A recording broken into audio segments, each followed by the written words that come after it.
来吧，咱们说说中美之间的这场大战。那说昨天华尔街、路透都报了，说这个两边要准备通电话啊。白宫的经济顾问哈塞特也讲了，不会是今天了。昨天的 CNBC 也讲，不会是今天，但会很快，都做了乐观的一些描述。那两边都要通电话了，还不释放点善意吗？哎，没有。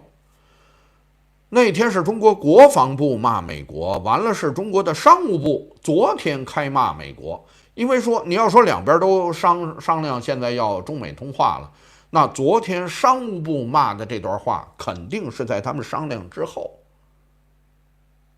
在美国媒体已经报道两边大头要通电话之后，商务部继续开骂，他讲是美方严重破坏了日内瓦经贸会谈的共识。是你破坏的，为什么呢？是你们陆续新增出台了多项对华的歧视性限制措施。然后呢，他就不说这逻辑关系，那边呢是因为等这稀土下锅你不批呀，我们才出了那么多限制性措施啊。那中国认为呢，他不说他稀土这事儿，是你因为有这些措施，所以说是你破坏的共识。这个逻辑关系他就这么说啊，是美国单方面不断挑起新的经贸摩擦，加剧了双方经贸关系的不确定性、不稳定性。美国不仅不反思自身，反而倒打一耙，无端指责中国违反共识，这严重背离事实。中国坚决拒绝无理指责，警告美国不要一意孤行。我不知道贝森特、川普他们这个听完了以后，如果那个之前那几大媒体报的这个顺序是对的，是因为你没有履行4月2号以后拿掉那些非关税措施。那天还专门给大家把日内瓦协议那2条还给念了一遍，是因为你没有做到，人家进入到了才开始制裁，弄你的发动机啊，弄你的什么留学生，才搞这个的嘛。那结果他现在倒打一耙，他说你倒打一耙，这气性大的我估计就得背过去啊！你还有他们这么不讲理的，那他就这样，那你怎么着啊？这么长时间了，中国一次也没认过错，中美关系走到今天，全是你美国的错，全是经贸关系发展到今天，全是你美国的错。那他一直都这么说呀，我也不知道。所以说呀，有时候像拜登这样的领导人跟中国打交道，确实是不成。有时候这恶人还得恶人磨，一物降一物。有的时候习近平就欠川普这样的人来折腾他，来收拾他啊。那人呢，你混，那比你更混啊！你耍什么？咱别说流氓了啊，习近平耍流氓的，川普比你更会耍，那咱们就一块儿。所以说，有时候你看着这玩意儿吧，你有时候是生气啊。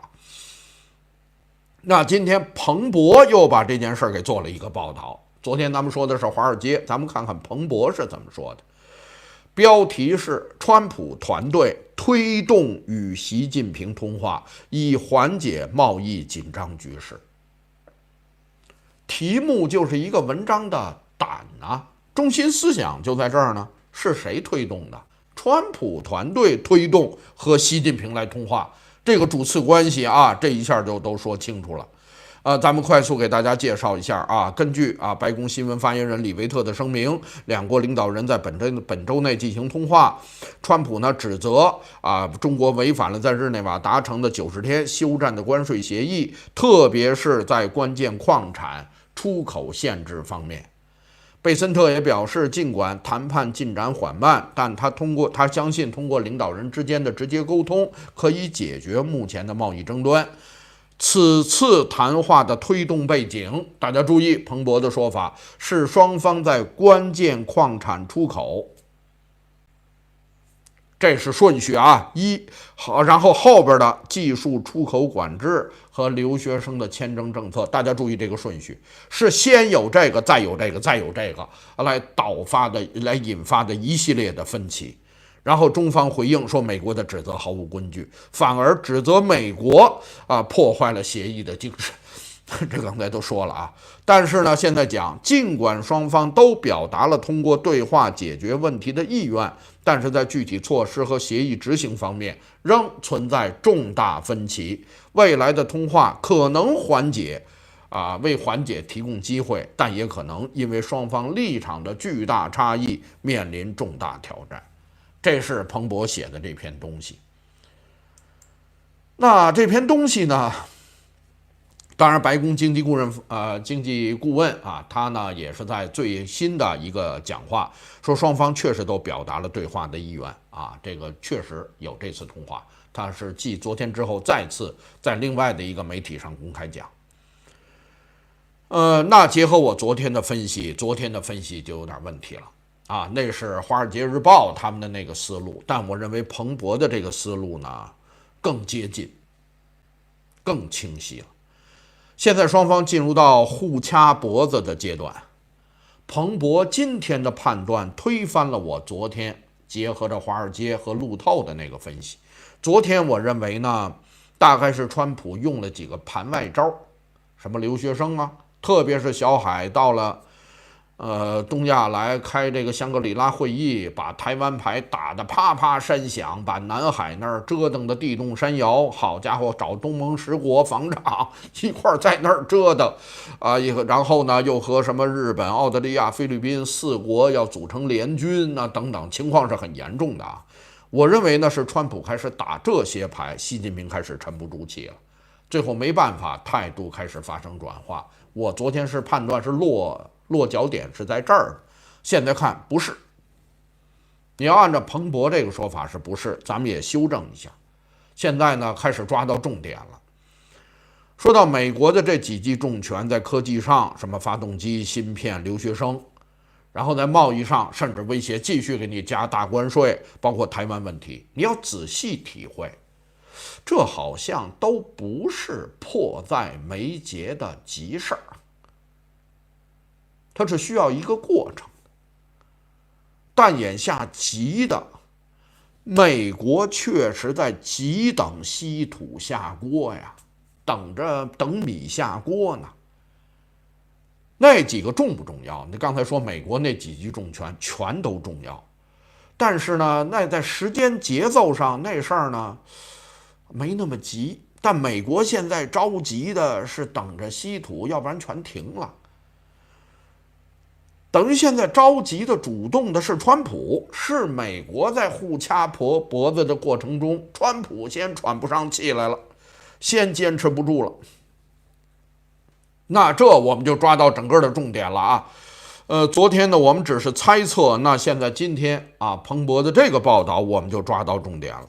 之前是分析过的，那你两边互掐脖子，那美国掐你的办法多了，那各种招都有嘛。那美国能掐美国中国能掐美国什么呢？我们之前分析过，稀土管制是中国唯一可以卡住美国脖子的领域，就这一招。那现在看这一招是大招，是绝招。了解情况的有专家讲，为了今天这一刻就把这招给做大做绝，中国准备了5年的时间，他们对稀土产业进行了一次大整改。5年什么概念？从上次贸易战，你正好嘛，5年前嘛，第一阶段贸易战，从那个贸易战偃旗息鼓之后，中国就知道可能未来还有下一回，或者是怎么样，就开始准备这个大绝。彻底全面整顿了整个的稀土公司，关了300多家中小的那种稀土企业，整合了上下游几十家企业，形成了一个南北2大稀土集团的格局，而且特别是实现了全方位掌控。它整顿它主要就是因为这个，现在已经完全掌控了。那当然了，你说他掌控了稀土，中国也不是稀土矿产的世界，好像都在你这儿，那没有啊。中国掌控的是什么？是稀土的冶炼能力，因为加工冶炼能力90%以上都在中国，这一点是毫无疑问的。其他拥有稀土矿藏的，甚至比中国还多的，有美国、有澳大利亚、有瑞典缅甸等等这些国家，包括还有印度，现在又冒出有乌克兰等等啊，包括现在俄罗斯说我也有很多，但现在就是美国出的稀土、澳大利亚的稀土都得拉到中国去进行分离提纯和加工。中国在分离提纯的技术，这里边有很多专利呢啊。有产业链上下游的完整性，环保的成本控制，在全世界来讲具有碾压式的优势。它不是一个产业，它是一大摊，上下全是齐的。所以说到整个的这个产业链开采，中国在里边不占大头啊。这刚才说了，美国、澳大利亚都有，特别是分离冶精炼、分离提炼，90%以上。都在中国。那再往上呢？你比如说稀土提炼，美国着什么急呀？没磁铁呀，这都等着呢。高性能的磁铁、军工材料、电动车的电机都高度依赖于稀土。那在这方面呢，中国就没有绝对领先了，好像是中间这一部分全在他这儿了。再往上，日本、韩国在高端应用环节有优势。但日本得等着中国这个过来，我才能再干那个去。他现在这一步给了，就都不给了。中国当然在那个精炼，在最上层，他也有做。最近那不是放松了一批吗？跟日韩、欧盟也放了一点，也卖，但是就不卖你美国啊，也卖了，就是审批很慢。啊，我得确定啊，你不能运用于军事用途啊，你美国治中国军民两用就不行，那我也按照这个招来治你。所以说，这个就是目前这个稀土这大绝招，它的真正的要点现在在哪儿？习近平准备了5年的大决，美国就想希望通过一个什么协议，包括和习近平通一个电话，就让中国全面解除管制。您说这现实吗？为什么？我只有这一招啊！而且你这玩意儿能坚持多少年？也就是10年左右。现在看啊，也就是能大概坚持10年左右。中国拿人的这个。因为各国现在也都知道了，不能和你，因为你掌控嘛，不能让你依赖。现在都在布局自主生产，啊，美国各方面现在大概都在自己弄啊。加拿大在和马来西亚合作，现在也在自己弄。因为精炼这一块那个污染，澳大利亚是刚才说澳大利亚啊，自己环保法肯定过不了。现在呢，马来西亚不怕脏，因为那里边有很多后来提炼完了以后那东西致癌。马来西亚不怕，那都弄到马来西亚那边干去。你要说纽澳，但是我们都绿色国家，我们是肯定不可能的了。所以说现在呢，这是唯一能够制住美国的一个手段了。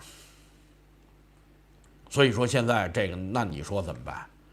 我看了一下啊，这个美国大概说现在是10年，自己形成一个产业链，至少投3000亿美金。但是美国自己也有什么环保法，也有各方面啊，哪个州弄，那个州自己就有环保方面的规定，也过不了。这个川普要跟人家打什么官司什么的，因为你只干4年，4年以后如果民主党上台，你这玩意儿又都灰飞烟灭了，所以说又吹了。那美国形成这套东西，至少现在取代中国、摆脱中国，没10年你是不要讲话的。10年还是快的，所以说呢，在这种背景下，我们现在思路清晰了。习近平是不可能在后边什么都没谈成的情况下，你先跟我谈稀土，没可能，因为这是中国最后的大招了。你先把前边的事儿都答应了我才能最后跟你点这个头呢。你就是两边谈，而且作为川普和习近平谈呢，川普是着急，他什么都谈，习近平是不谈具体事务的。像稀土这么具体的事儿，他是不跟你谈的。咱俩就指明一个前进的方向，你到底要干嘛？你到底目的是什么？你要怎么样？然后咱俩把这个谈完，具体的是下边谈。习近平只跟你谈前边，只谈中美关系。那川普现在急于通话，他等不了，汽车都要停产了，更甭说是航空还有军工，因为那都是保密单位，那就更没法说了。现在全急了。川普现在大杀四方，进了中国，现在新进的大概就有1000多种产品，芯片、半导体等等的，这是学生签证什么等等的。中国到现在只进了美国6种稀土，那总共大概全品类有多少？17种，就这6种就把你给制成这样了。那现在这东西攻守可要转换啊，这东西可是要出事儿。这互掐脖子，最后先喘不上气儿来的，原来在这儿呢。你说人家这背后阴着大招呢啊！最后呢，现在咱们把这件事给大家分析清楚了，等于现在是喘不上气儿来的、走投无路的，现在变成了川普。那这几天这个通话咱们就看吧。不好谈不好谈，这事儿我终于把它给整明白了。昨天华尔街他们都没把这事儿给说清楚，我还以为是不是因为动了台湾牌要给大军购啊？最后习近平急了，还不是这样的，还不是这样的。这稀土的情况比我们想象的要严重的多得多。这回是拿到血上了啊，点了川普的血了。这个咱们下边看怎么解这件事儿啊。也可能中美之间会因此真的是发生大妥协也说不定，因为这一招川普可能以前也小看了这件事儿了。